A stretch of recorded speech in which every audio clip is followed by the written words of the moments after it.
Tahukah kamu? Di Channel Sehat 20 Menit, aku akan menjelaskan secara detail penyebab, gejala dan cara mengobati dari berbagai penyakit. Supaya kita selalu sehat secara jasmani dan rohani. Nah, sekarang aku akan menjelaskan mengenai penyakit ini, yuk kita dengarkan bersama. Memahami GERD dan tantangannya saat puasa Ramadan.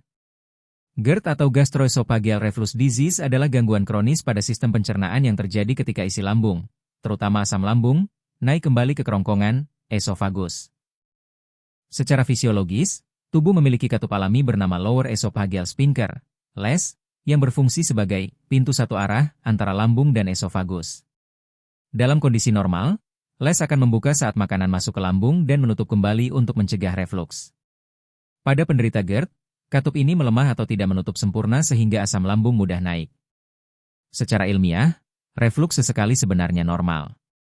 Namun pada GERD, refluks terjadi lebih dari 2 kali seminggu dan menimbulkan gejala seperti rasa terbakar di dada, heartburn, regurgitasi asam, nyeri ulu hati, rasa pahit di mulut, hingga gangguan tidur.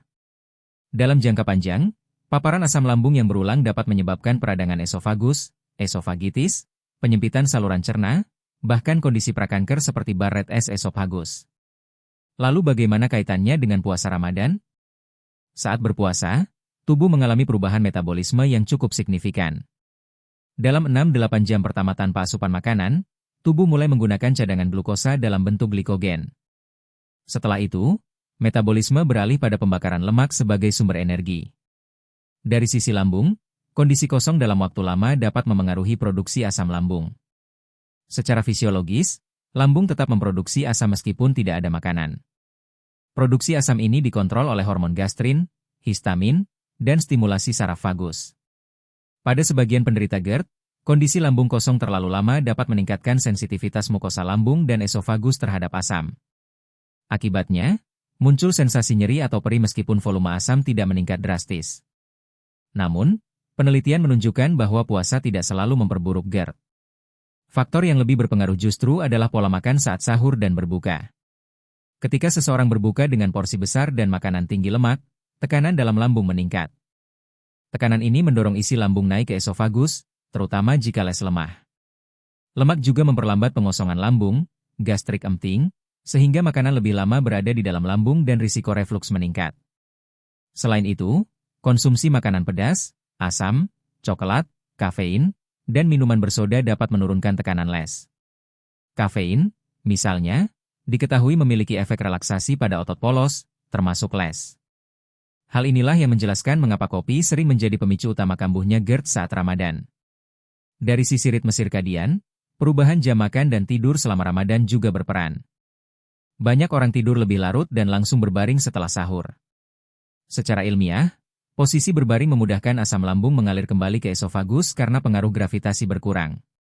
Studi gastroenterologi menunjukkan bahwa refluks lebih sering terjadi dalam posisi supinasi, telentang, dibanding posisi duduk atau berdiri.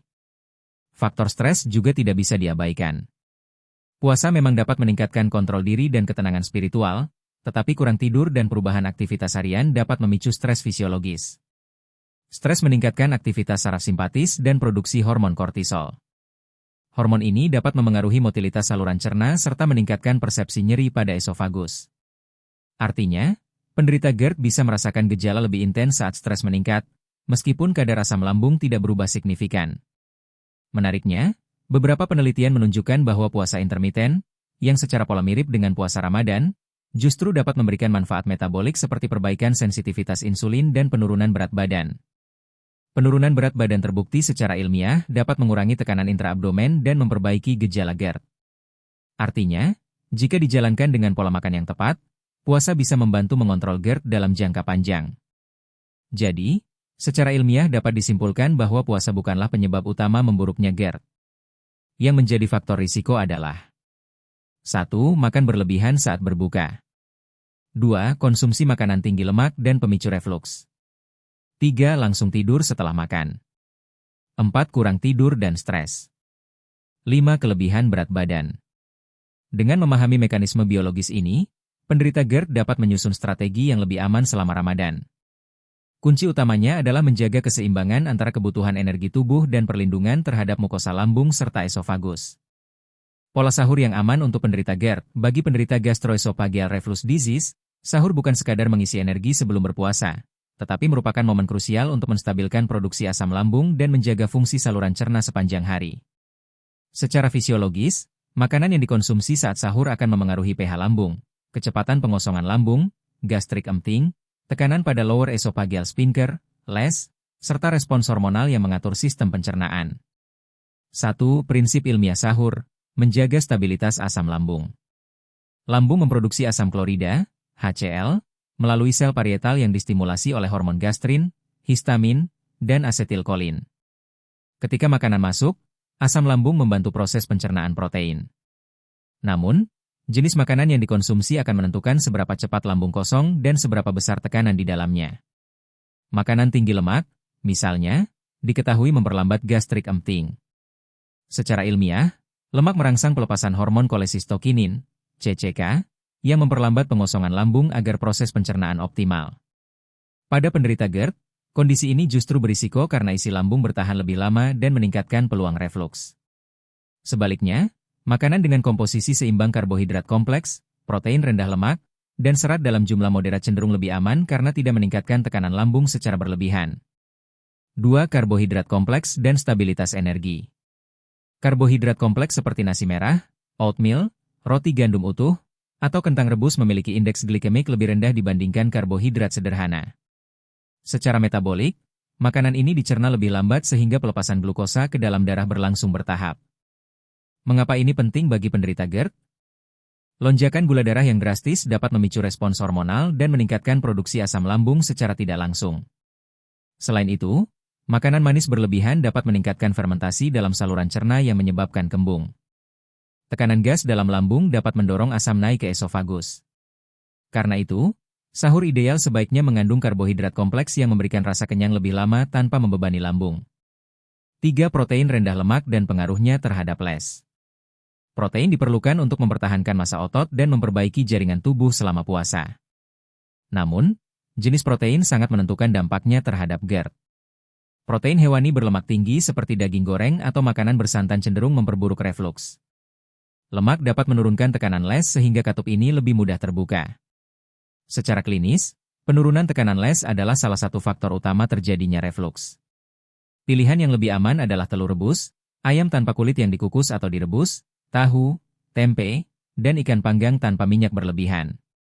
Metode memasak juga berperan besar. Teknik kukus dan rebus menghasilkan makanan dengan kandungan lemak lebih rendah dibandingkan menggoreng. 4. Peran serat, cukup, tapi tidak berlebihan. Serat membantu memperlancar pencernaan dan mencegah konstipasi, yang dapat meningkatkan tekanan intraabdomen. Tekanan intraabdomen yang tinggi secara mekanis dapat mendorong isi lambung naik ke esofagus. Namun, konsumsi serat berlebihan dalam satu waktu juga dapat menyebabkan produksi gas berlebih akibat fermentasi di usus. Oleh karena itu, konsumsi sayur seperti bayam, wortel, atau labu dalam jumlah moderat lebih dianjurkan dibandingkan langsung mengonsumsi sayuran mentah dalam porsi besar. 5. Hindari pemicu penurunan tekanan LES.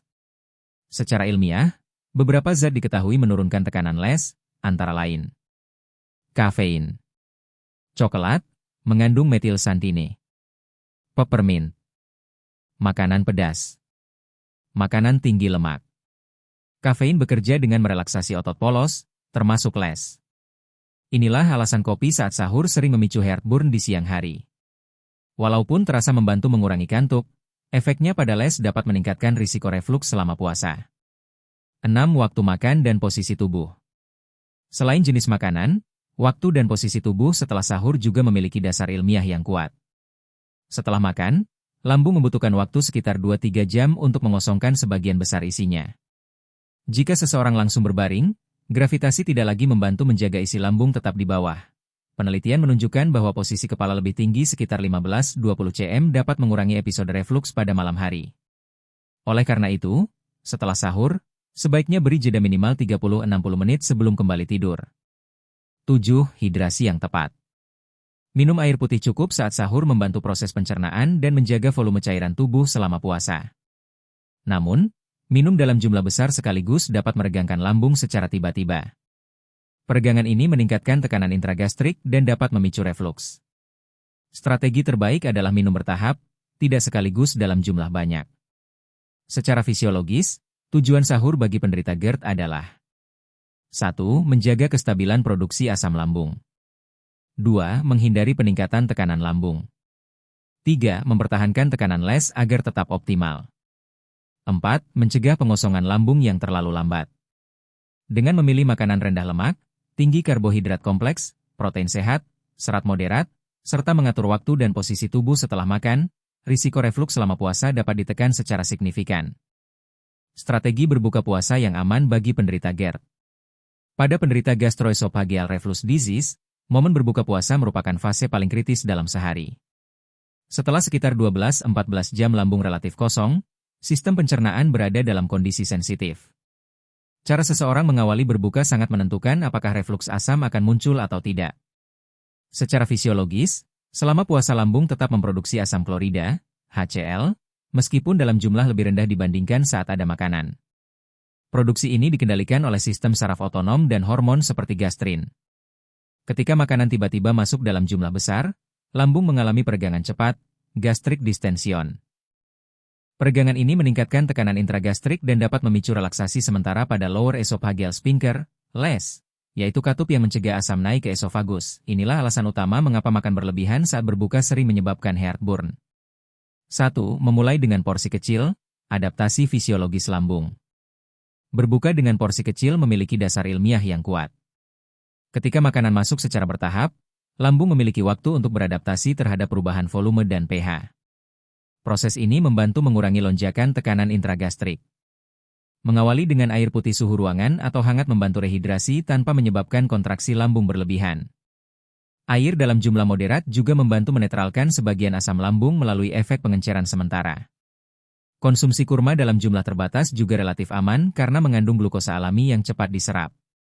Namun, konsumsi berlebihan dapat meningkatkan osmolaritas lambung dan memicu rasa tidak nyaman. Prinsip ilmiahnya sederhana. Beri waktu lambung untuk bangun kembali setelah fase istirahat panjang.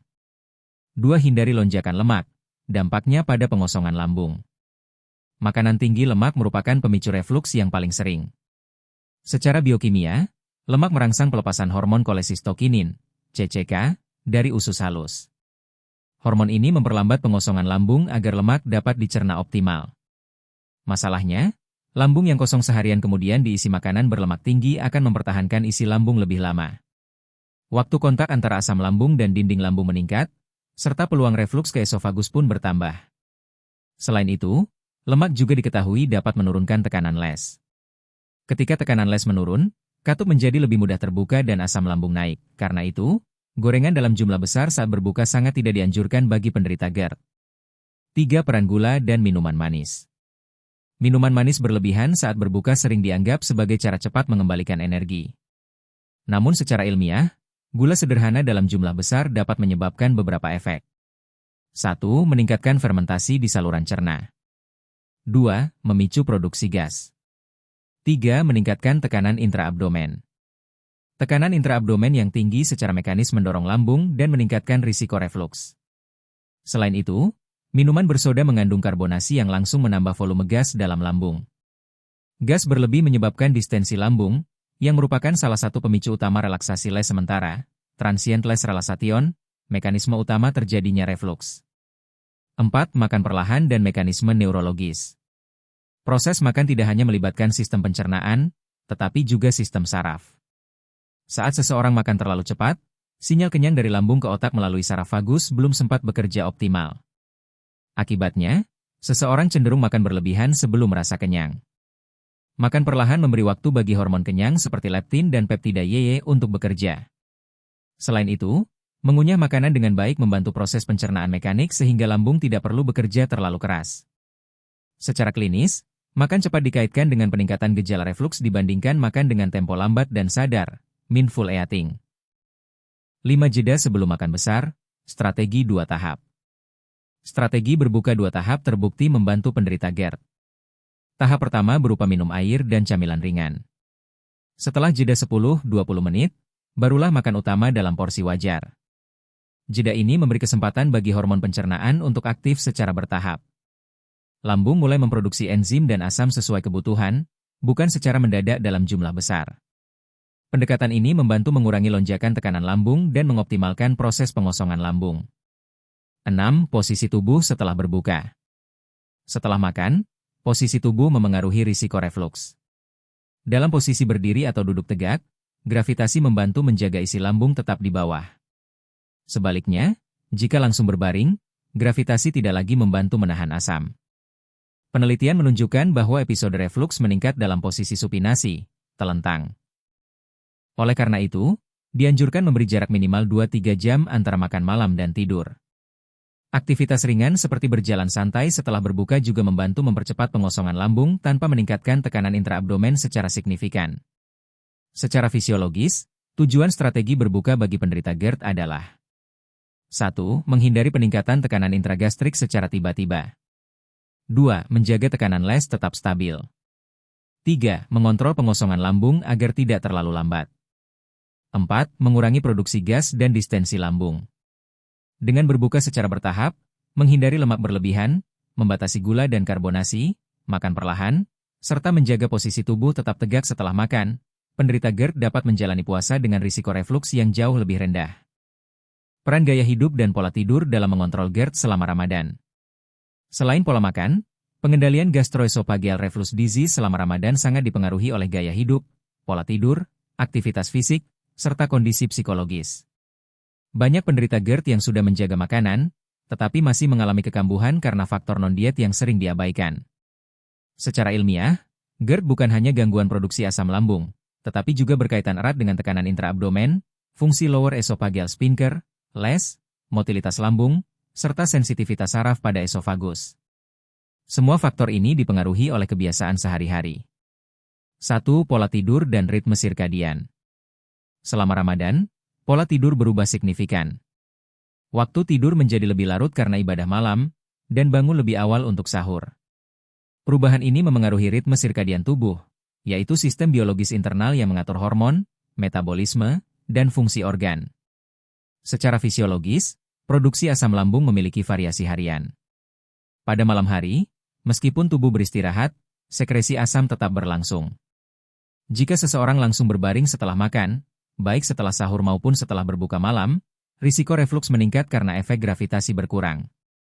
Penelitian gastroenterologi menunjukkan bahwa posisi supinasi, telentang, meningkatkan frekuensi dan durasi paparan asam di esofagus dibandingkan posisi duduk atau berdiri. Selain itu, tidur dengan kepala lebih tinggi sekitar 15-20 cm terbukti secara klinis mengurangi episode refluks malam hari. Kurang tidur juga meningkatkan kadar hormon stres seperti kortisol. Kortisol dapat memengaruhi sensitivitas nyeri pada saluran cerna dan memperburuk persepsi gejala GERD. Artinya, gejala bisa terasa lebih berat meskipun kadar asam tidak meningkat signifikan. 2. Aktivitas fisik dan tekanan intraabdomen. Aktivitas fisik memiliki dua sisi dalam konteks GERD. Olahraga ringan hingga sedang dapat membantu mempercepat pengosongan lambung dan menjaga berat badan ideal. Berat badan berlebih meningkatkan tekanan intraabdomen, yang secara mekanis mendorong isi lambung ke arah esofagus.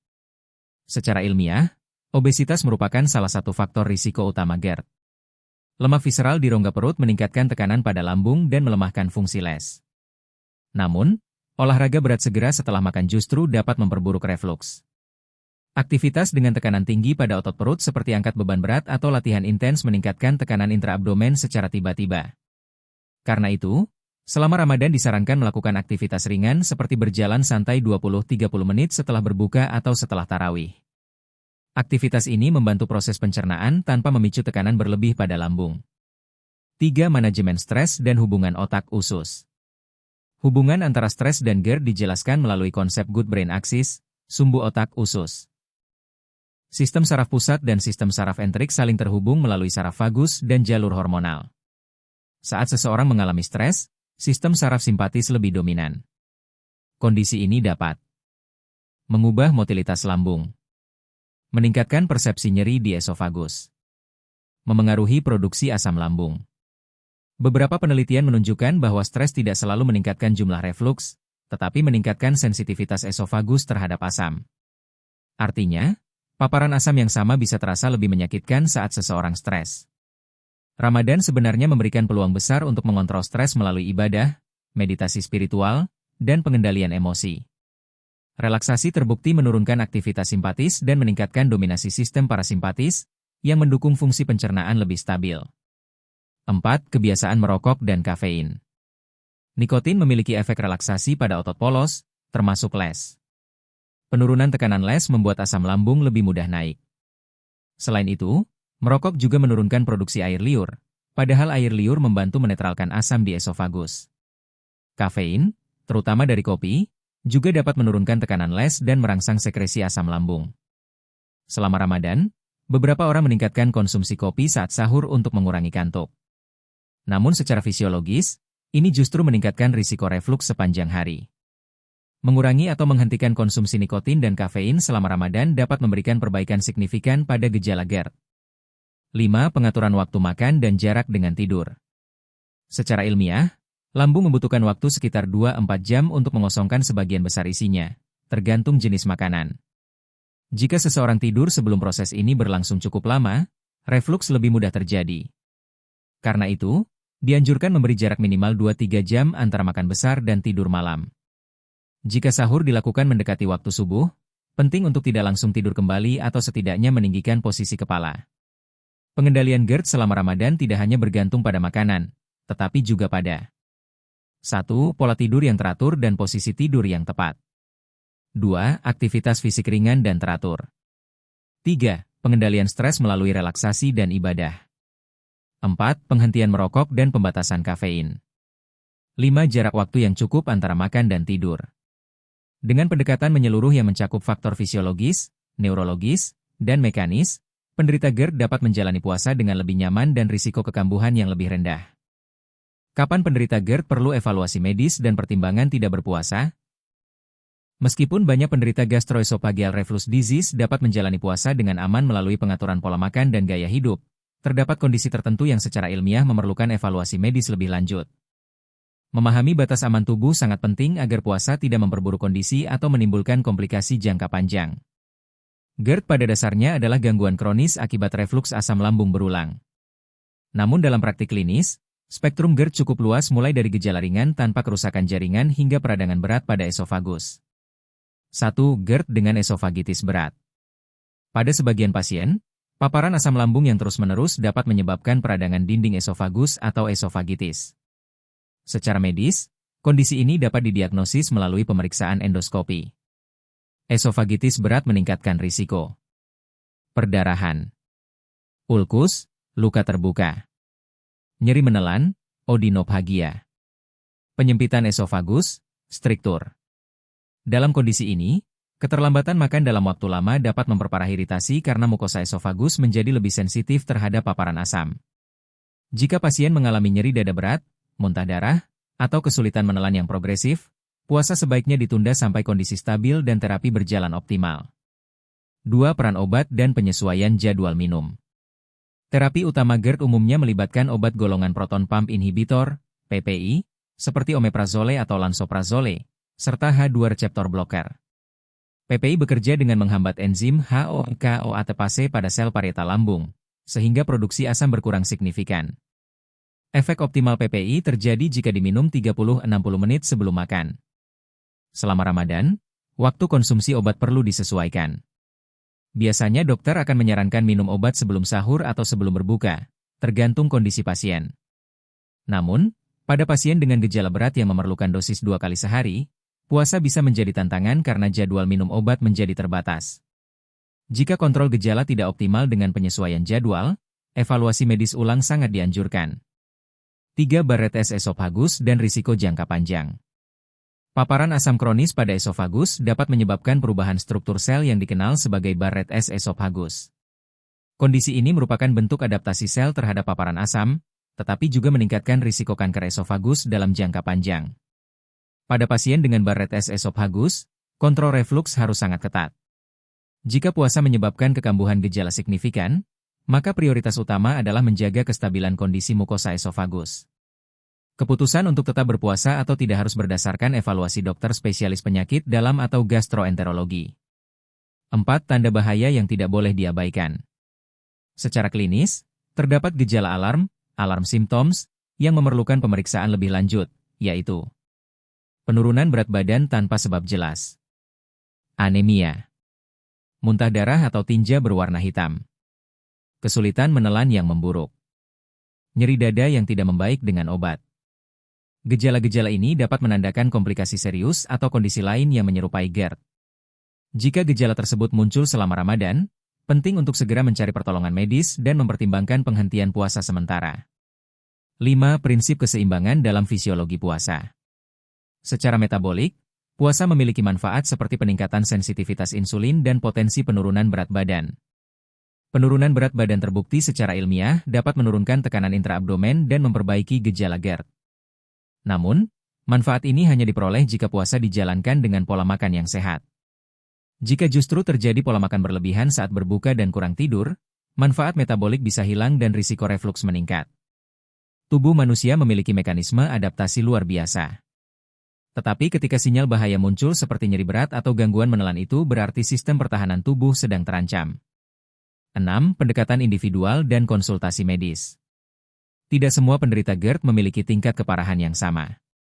Beberapa hanya mengalami gejala ringan sesekali, sementara yang lain membutuhkan terapi jangka panjang. Karena itu, keputusan berpuasa harus bersifat individual dan berbasis kondisi klinis masing-masing. Evaluasi sebelum Ramadan dapat membantu menentukan tingkat keparahan GERD, respons terhadap terapi, kebutuhan penyesuaian obat, risiko komplikasi. Pendekatan ini memastikan bahwa ibadah puasa tetap aman secara medis. Penderita GERD umumnya dapat berpuasa dengan aman jika 1. Gejala terkontrol dengan baik. 2. Tidak terdapat komplikasi berat. 3. Obat dapat disesuaikan jadwalnya. 4. Tidak ada gejala alarm. Namun, jika terdapat esofagitis berat, komplikasi, atau gejala alarm, evaluasi medis menjadi prioritas utama. Secara prinsip ilmiah, menjaga kesehatan adalah bagian dari menjaga fungsi tubuh secara optimal. Puasa seharusnya memberikan manfaat spiritual dan metabolik, bukan memperburuk kondisi medis. Dengan pemahaman yang tepat, pengawasan medis bila diperlukan, serta kedisiplinan dalam pola makan dan gaya hidup, penderita GERD tetap dapat menjalani Ramadan dengan aman, nyaman, dan sehat. Sekian untuk pembelajaran kita.